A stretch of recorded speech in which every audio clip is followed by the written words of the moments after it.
kind of afraid to do this video because I don't want to see Mariah Carey at her worst. Well, we're going to do it anyway. This is Mariah Carey at her best versus her worst vocal battle.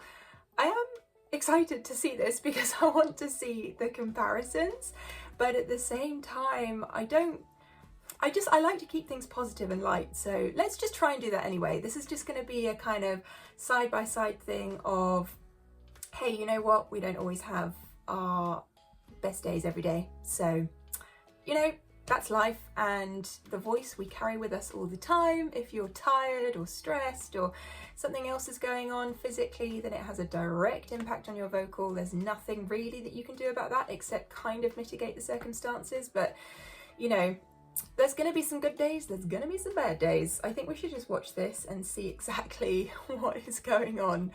Are you ready to watch with me? Here we go. Okay, Mariah. Come on then. What a tune. Ooh, the vocal growl.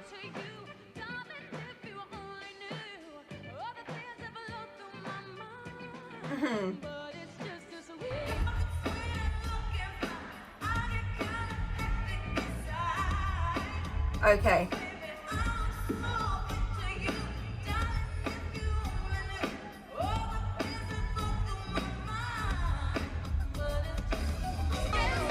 So I think the difference there is in the first clip, she is carrying less tension.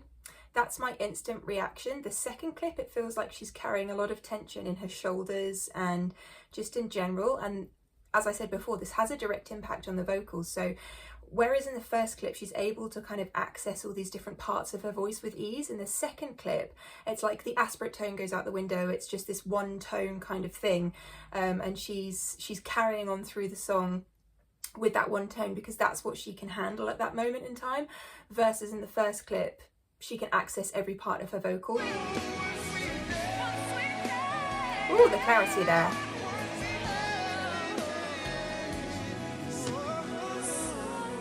There's that aspirate tone, so gorgeous.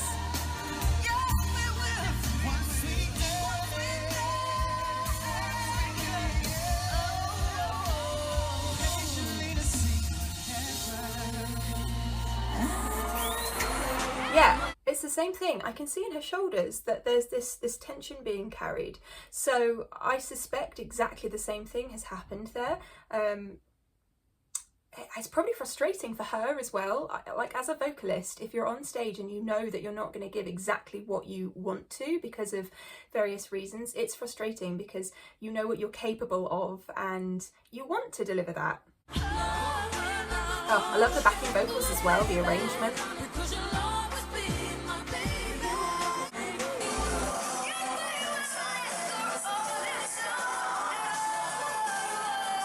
There's clarity there.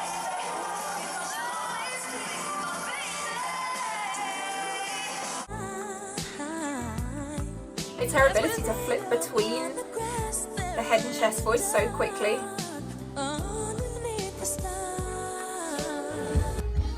It's harder to hear this because the audio isn't so good.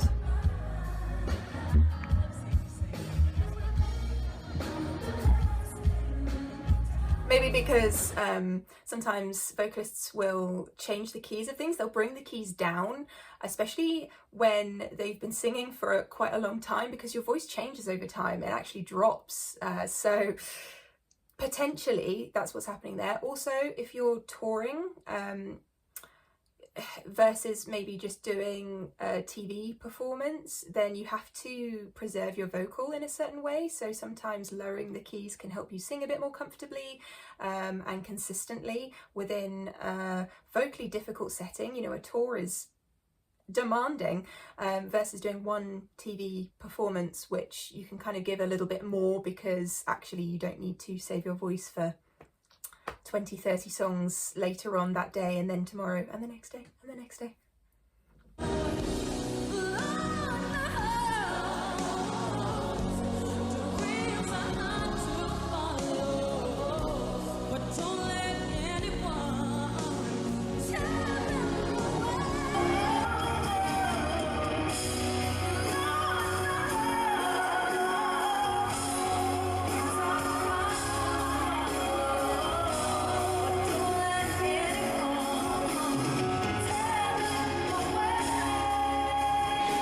Okay, so there, for instance, it was just that last note that could have done with, I guess, being sat on better, if that's the right term. Yes, she's had her times, like all singers have, where her vocal has been at its best and then not at its best, but she can sing.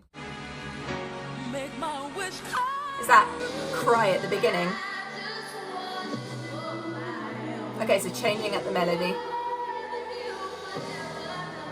and then dropping the end of the phrase. So there, I think that that's a preservation tool, is to change the vocal phrasing so it doesn't go up high. So her range was probably limited that day. So for her vocal safety, it's a case of going from down up rather than coming in at the top and going down. And breath control wise, if she's struggling, outdoors as well, I noticed when you're outside, that can have a very big impact on your vocal. If it's cold, uh-oh, that's all I can say. So she's lacking the breath control there because, you know, maybe she's freezing. This is my favourite. It's the bass guitar in this as well, I love it. Soaring.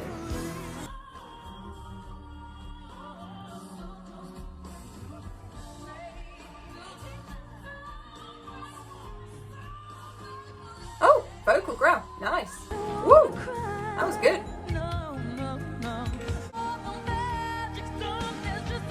Yeah, all the different parts of her vocal shining through. Sit up.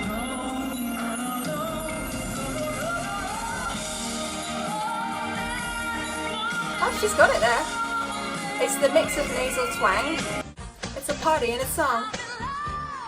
Woo! Look how comfortable she is there.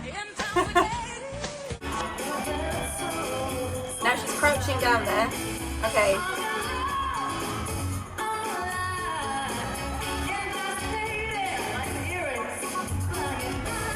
Okay, yeah.